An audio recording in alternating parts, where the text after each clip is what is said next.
Welcome back to the channel, guys. Let's get straight into today's story. The Peter Mandelson scandal has exploded into one of the biggest political crises of the year, and it's putting serious pressure on Keir Starmer's government. What started as a diplomatic appointment has turned into a reputation nightmare, raising questions about judgment, vetting, and how closely connected Britain's elite really are to some very questionable characters.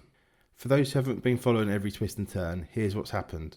Lord Peter Mandelson, a veteran Labour politician with deep ties to the party going back to the Blair era, was appointed by Starmer to be the UK's ambassador to the United States.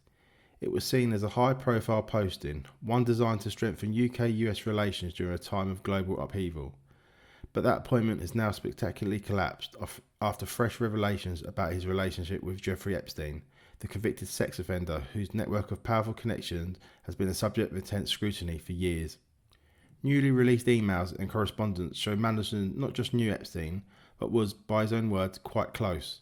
In one message, he described Epstein as his best pal, and in others, he urged the disgraced financier to fight for early release, after Epstein was convicted in 2008 of soliciting sex from minors.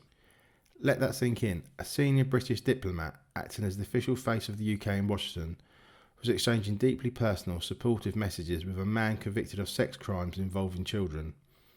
That alone would be bad enough, but it gets worse. The original vetting process did flag concerns with security services, yet Downing Street still pressed ahead with Mandelson's appointment.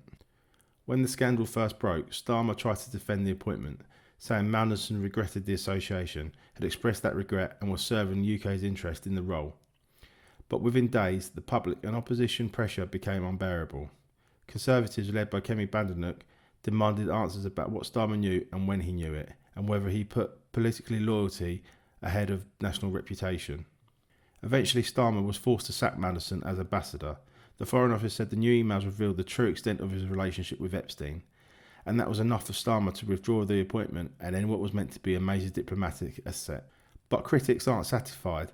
Many are pointing out that Mandelson's proximity to Epstein wasn't completely secret.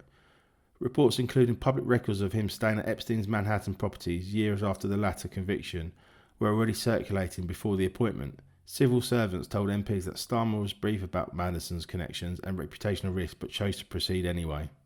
That raises a big question. Why would Starmer appoint someone who knew links to the scandal-tainted figure to such a critical role, especially at a time when Britain's image abroad matters more than ever? It's not just a mistake, it's a lapse in judgment with international consequences. Even MPs from Starmer's own party have privately expressed frustration, and some former ministers say the Prime Minister dithered when decisive action was required. And the fallout doesn't stop there.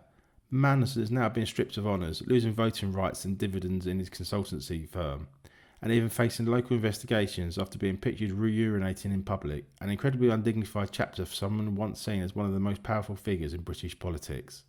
This isn't a footnote, it's a symbol of broader problems. When political elites constantly recycle the same faces from past administrations, figures with questionable past decisions, contacts and reputations, it undermines the public faith in the system.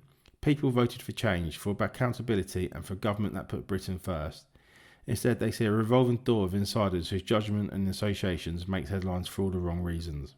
For ordinary voters, the saga reinforces a familiar sentiment. Westminster is still run by the same old elites, defended by party loyalty rather than scrutinised for character integrity.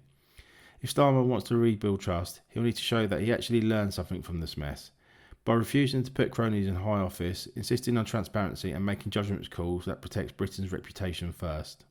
This scandal isn't going away, and until the government answers the tough questions about why this appointment happened, who knew what, and why political vanity was allowed to trump good judgment, it will continue to haunt Starmer and his leadership.